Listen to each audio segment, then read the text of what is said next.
afraid of him.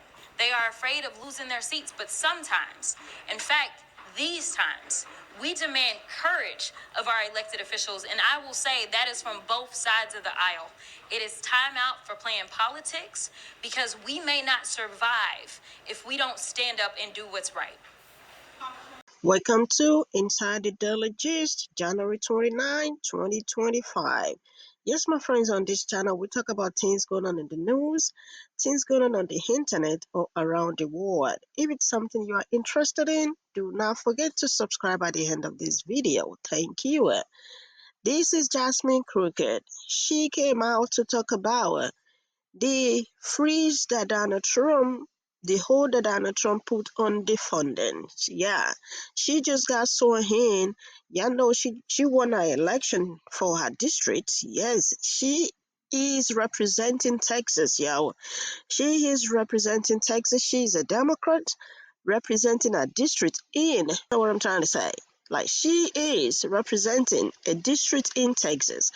Texas is red, and she actually gonna go deeper in this, and I'm gonna play y'all the full length of how she took questions from the reporters and what she gotta say about the fundings and warnings about what's going on in the government. Let's take a listen to Jasmine Crooked, then we are gonna finish our thought at the other side. Good evening. Sorry to keep you waiting. I decided to do an IG live before I walked in. As you know, there's so many people that are in angst and very concerned with the current administration that has been in for a whopping 8 days. And just imagine, we've got to go through this for a total of 4 years. I think that today will probably mean more to my district than my last swearing in, because we are definitely living in scarier times. And so I am so elated and grateful, number one, of another opportunity to serve, but more importantly, to be able to share in my swearing in for a second term with the people that send me to DC, and again, the only people that can fire me, regardless of how many other people around the country want me to be fired. I want my district to always know that they will always be my priority, and they are always my focus, even when I can't physically be present, because if some of you noticed, I ended up traveling the country, doing my best to try to prevent what is happening right now. And so I am so grateful to my district, because in my absence, they still gave me the strongest numbers of any challenged Democrat or Republican in the state of Texas that was seeking re-election. It was a testament to what they believe I can accomplish and what it is that I was able to accomplish. So with that, that's just my few opening remarks, but I want to make sure I get to y'all's questions. I heard y'all know all the rules, so we can start with whoever wants to go first. Representative, I'm Teresa Woodard from WFAA, Yeah. ABC station here in Dallas. I'd like to talk to you about this funding freeze. Yeah. This is money that Congress Yeah. approved. Yeah. So, Congresswoman, do you believe that what the president did is legal? No, I don't. In short, I don't believe that the president has this authority. The president did say as he campaigned that he would be a dictator on day one. It sounds like he's going to continue to try his best to be a dictator. The reality is that we go through appropriations every single year. And when we go through appropriations, number one, that is because there is only one body that has the power of the purse, and that is the Congress. It has to go through 535 people and then be signed into law by one president. And so we have monies that have been appropriated by law. And so no swipe of a pen can just delete that and stop that. And unfortunately, we have someone who has a Supreme Court that he handpicked that has definitely tested the bounds of law. I think right now what we see is we have a president that is going to continue to push those bounds and test those bounds. And unfortunately, if this Supreme Court does not get it right, it will be disastrous for the Republic as a whole. The reality is that I was able to at least get a glimpse into how I feel like the Supreme Court will conduct themselves when it came down to the TikTok ban. Now, I know a lot of people feel a way about TikTok, but from a legal standpoint, at the end of the day, it was signed into law by Biden. and he was attempting to stop what had been signed into law and had been passed through both chambers. And in a 9-0 decision, the Supreme Court determined that he was unable to do that. So with that being said, if they keep up this type of energy, I think that we will see his attempt at getting rid of birthright citizenship, which if you are going to have any protections in this country, the strongest protections aren't even the fact that we pass a law. Our strongest protections arise out of our Constitution in and of itself. And so if you want to undo or change something in the Constitution, well, it takes a lot of work. It's a lot more than just passing a law. We've got to make sure that we have ratification. We've got to go to the states. The states will have to vote, and you got to get 2/3. So I don't think that anything is going to happen to our Constitution just yet, but it is scary that we have someone in the White House that absolutely does not care about the Constitution and does not care about the law. But we knew this. As the only convicted felon to occupy the White House, he's never had any respect for the law, and I honestly don't see him changing his tune anytime soon. Now, we'll see if he ends up running up against a bunch of Eileen Cannon judges who will just ignore the law. But as of right now, I can tell you that at least one district court judge in D.C. has decided that she was going to swipe down some of his attempts. That doesn't deal with everything, though. And to be perfectly honest, the White House is saying one thing while the OMB office is sending out different things. We also know that the Medicaid website went down. It just so happens that it's allegedly a glitch at the same time that we are saying that no, the OMB said that some of these things are not allowed to receive funding. So, Head Start, Meals on Wheels, SNAP benefits, LIHEP, rural electric funds, all these things are in limbo, as well as infrastructure projects where people literally made contracts knowing that they were getting this money. And so I am applauding those attorney generals in states that are democratically controlled, because those are the attorney generals that have decided to come together. And frankly, if the Republican states are not interested in seeking out the funds that I'm sure Mississippi, Alabama, Louisiana, the funds that I'm sure that they really need more than some of these other states, then frankly, that's okay. If they don't want their money, then don't get it. Take it off. Next. And I would imagine you're getting a lot of calls from your constituents now. Have you talked to anyone locally? Have they been told anything about how this would directly impact them? Yeah. No, I've not talked to anyone myself. Thank God for my staff. I've not talked to anyone directly. I just know that I've been receiving, if it's someone that has my personal cell phone number, I've been receiving panicked text about everything, from birthright citizenship to whether or not, even when I got my hair done today, as y'all know, I had braids, and I don't anymore. But even my hairstylist was very concerned and was asking questions. So everyone is paying attention. So I will say that he's awakened everyone to the extent that they're paying attention to government. But right now, I'm going to be honest, this administration is sending out mixed signals. At the end of the day, whichever signals they're sending out, I personally believe from my legal training that all of it is illegal, regardless of which mixed signals they're sending out. And the question is how quickly we can get into court, and whether or not we will have more judges that are more loyal to Trump, or if they are more loyal to the Constitution and the oath that they swore. Congresswoman, I'm Dave Tackett from Dallas Voice, Yes. Your downstairs neighbor. As a strong advocate for civil rights, what do you see as the most urgent legislative priority to protect the LGBT community, especially after some of these horrible executive orders that have come out this week? Yeah, so I do want to be clear about diversity, equity, and inclusion, because I think that that's really a good place to start. And I always talk to my colleagues. As a strong advocate for civil rights, what do you see as the most urgent legislative priority to protect the LGBT community, especially after some of these horrible executive orders that have come out this week? Yeah, so I do want to be clear about diversity, equity, and inclusion, because I think that that's really a good place to start. And I always talk to my colleagues because every time they say quote unquote DEI, it's always now like their new slur for black folk, just to be perfectly honest. But diversity, equity, and inclusion includes so much more than that, right? It includes making sure that we're looking at people that are within the LGBTQIA community and making sure that they have protections. It's looking at making sure that those that come from rural America have protections. It's looking at women. It's looking at our uniquely abled citizens. It is looking at basically making sure that we are not just old straight white men. That's it. And it's making sure that everyone has an opportunity. It's making sure that those governmental agencies look like who we are in this country. And so I think that that probably has to be the most urgent thing, because I think that it is all encompassing, and it's looking at our civil rights as a whole. In addition to the fact that what we're experiencing is they went after our education with the affirmative action decision. This is kind of a bleed over, but this all goes to economics, right?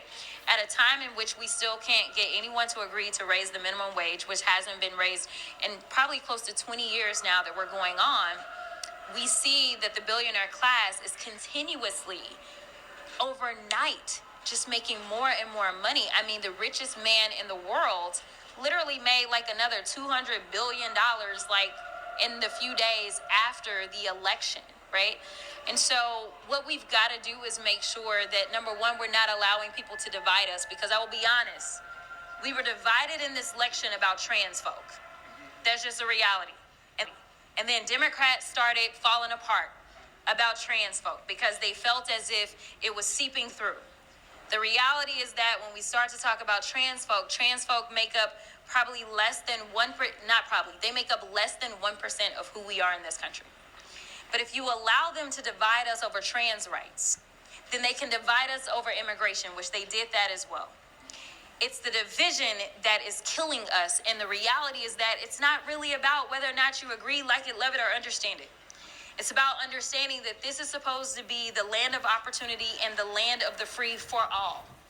And so we've got to stand together. So the one plea that I will have is that I want us to stand together. Let's stand with our LGBTQIA community. Let's stand with our immigrant community. Let's stand with black folk. Let's stand with women. Let's stand together, because there's more of us than there are of the select few that are pushing this white supremacy agenda. We cannot get caught up in it. And when you look back at the playbook of Hitler, when you look back at the playbook of the KKK, it never was just about black people. It's the exact same people that they're pointing fingers at and that they went after. And so I am encouraging everyone to stand together. Congresswoman, you mentioned the last 8 days have been a lot of information, and while you're a great messenger for the Democrats, it doesn't really... You mentioned the last 8 days have been a lot of information, and while you're a great messenger for the Democrats, it doesn't really feel like there's been one central message. I know there's a lot to respond to, but over the next 4 years, how do Democrats, start on kind of fixing this messaging problem and actually coming together and responding to some of these things that are being thrown at y'all? Yeah, so the chaos makes it difficult. I will say that. And we are absolutely drinking from a fire hose. I think that I speak for the leader when I say that I think we are in agreement that we have to figure out what are the three most disastrous things. Because when you think of how the human brain works, it can't take all this in. It's too much, right? And so when we went through the continuing resolution fight where there was a tweet and all of a sudden everything fell apart, one thing that we learned is that if we just kind of pointed to some things that usually we can all agree on, we can all agree that it's always bad to go after kids, right? And so the fact that they were cutting the funding for childhood cancer research, that was something that was salient across the board. That was so we have to find at least the three things that we feel like hit across the board. So every time we feel like they're going after Social Security, we need to go ahead and talk about it, because that is a big deal. Anytime they're talking about children, we need to go ahead and make sure that we talk about it. And anytime we're talking anything about our seniors as well, and our veterans tend to be another group of people. We need to find the three most impactful, worst things and talk about those and hammer them. Once we do that, I think that we also have to understand that Democrats love to dig into the minutia. We will tell you about the entire 1,000-page bill. and we will talk way over your head. That is not the way to go. A simple message with 3 points. And we also need to understand that while I appreciate everybody that's standing here, we've got to communicate in every single way. Not just legacy media. We've got to make sure, like I'll be starting a podcast that I'm going to run myself. There are no Democrats that have podcasts, which is terrible. But that is information on demand, and it allows those that really want to get a fuller message than you can get off of TikTok to be able to do that. We've got to make sure that we're being effective on social media. We've got to make sure that we're engaging in radio as well as going to some places that we've never been. So this first term taught me that I never thought that I'd end up in Vogue magazine, Essence magazine, Ebony magazine. But listen, we need to be in the hunting magazines. We need to be in the fishing magazines. We need to be everywhere because politics impacts all of us. Instead of just making sure that we're focusing in on those that typically talk about politics. I was blessed with an opportunity to go on The View. I was blessed with being able to go on Jimmy Kimmel. We've got to go where the people are. And so I think that we've got to figure out which messengers can be versatile enough to get into some of those other spaces.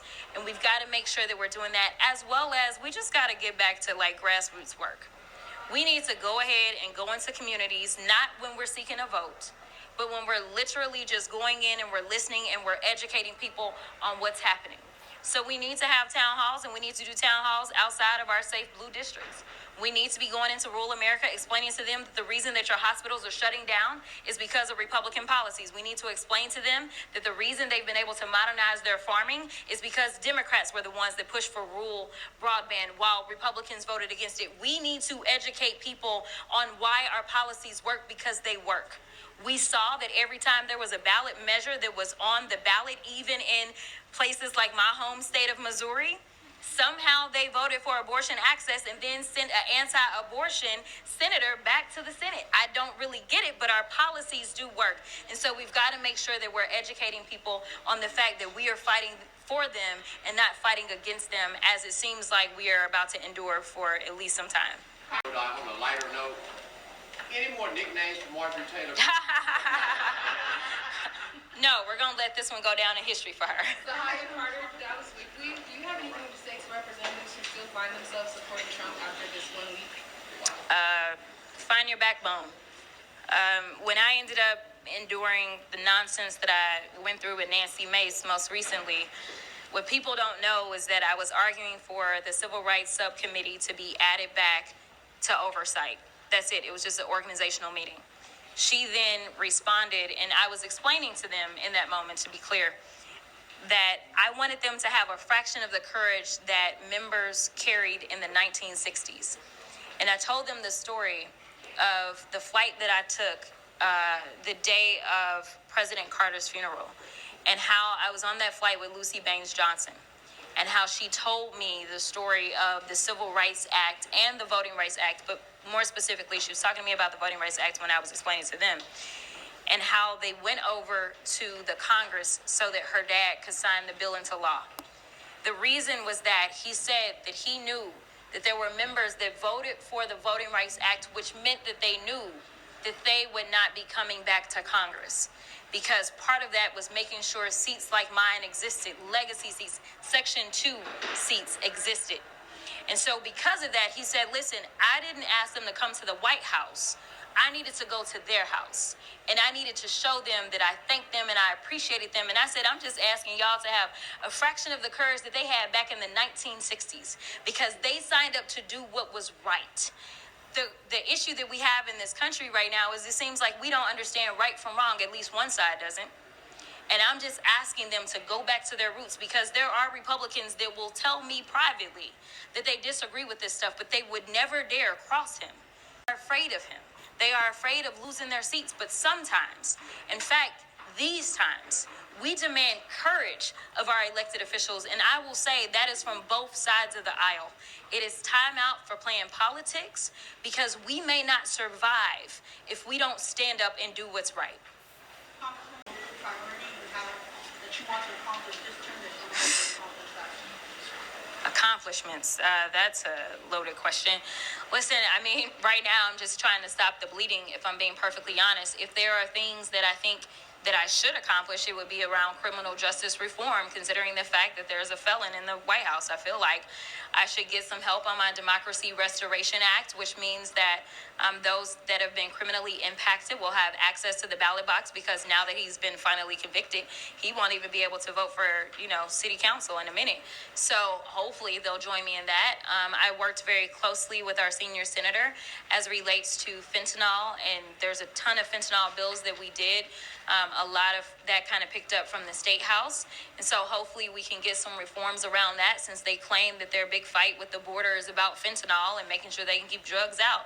So hopefully they'll listen to one of the few people that actually practice criminal law and understand what drug addiction looks like, and how to really work on it. And again, this is bipartisan, bicameral legislation. So hopefully I'll get somewhere on that. I don't really expect that we're going to get very much done, though. It was the most unproductive session that we've had in modern day history. And that was when the Republicans only controlled the House. They control all three levers. So I don't anticipate that there's very much that I'll get done. And that's just me being honest. Congresswoman. I'm looking at her because she's keeping time. All right, so we've got time for 2 more questions. What's your response? What would you say to North Texans who are frightened or nervous about these mass deportations? 90 people were arrested on Sunday. Just kind of what implications does that have for our community, and how do immigrants move forward during this time? Yeah, so number one, I just want to say my heart goes out to really our entire community, because, we talk about immigrants, but the reality is that when I look at somebody, I can't look around this room and tell you who's who. I can't. And nor can ICE. So the reality is that this is going to impact all of us directly and indirectly. So my heart goes out to our communities, because there are going to be people that are mistakenly rounded up, people that are here lawfully, and it's a travesty. But I don't know that I have the power to stop much of anything. I am relying on my courts to really put their foot down and to be the checks and balances that our founders thought that we should have. And that's going to be on the courts to say, listen, you've gone too far. We've got to stop here. So I can tell you that organizations like LULAC are on the front lines of this. I can tell you that the ACLU is on the front lines of things like this.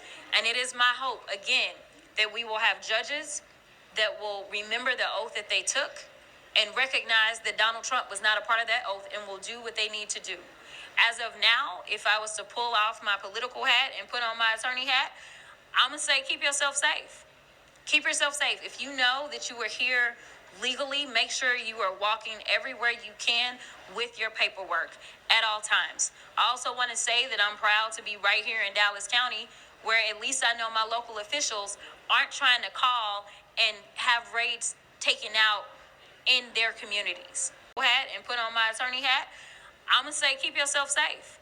Keep yourself safe. If you know that you are here legally, make sure you are walking everywhere you can with your paperwork at all times. I also want to say that I'm proud to be right here in Dallas County, where at least I know my local officials aren't trying to call and have raids taken out in their communities.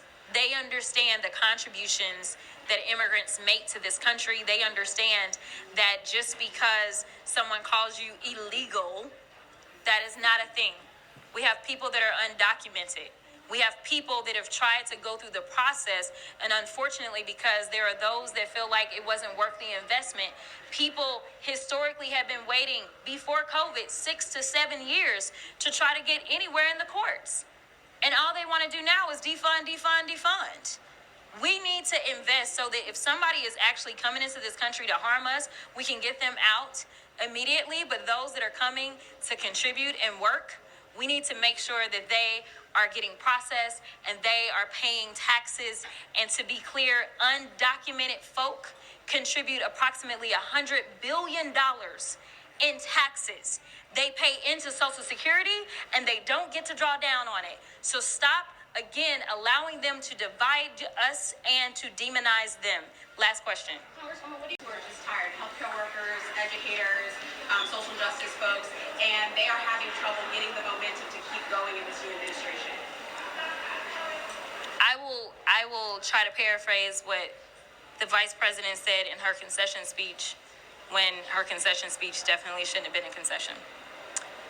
I will say that she reminded us that the only time we see stars is in darkness. The reality is that this is our time to shine. You cannot allow this darkness to get you down. This is when you can be seen. Because we are going through the trials and tribulations. No matter how loud so many of us screamed, we couldn't be seen because it wasn't dark enough. This is our opportunity. We know what the playbook looks like because we've been here before, but we have more tools at our disposal. We need to use those tools, we need to use them for good, and we need to push back and get this country back on track. Thank you so much. There you have it, guys. There you have it. That was Jasmine Crokett giving out the informations that a lot of people need. You know what I mean? One thing I really appreciate of her for is because when she speaks for all Americans. You know what I mean? As a reference, and as she mentioned as well, she is a congresswoman from Texas. And if we are right, we can all agree that Texas is red. Red mean Republicans. And she is a Democrat.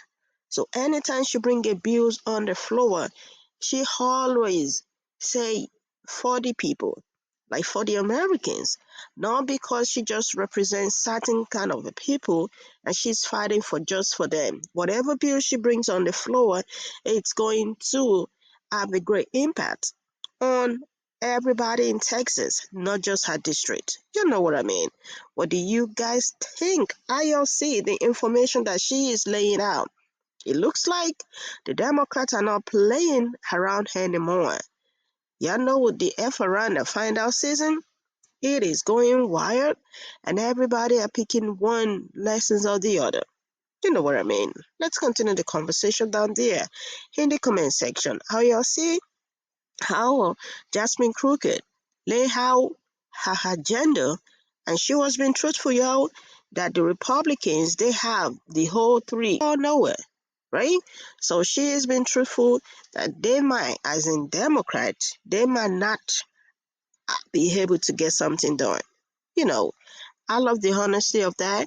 Let's continue the conversation down there, but we keep watching, we keep listening, that we are going to bring you any updates we have. Thanks for joining. Please do not forget to subscribe if you haven't already. Appreciate. Bye for now.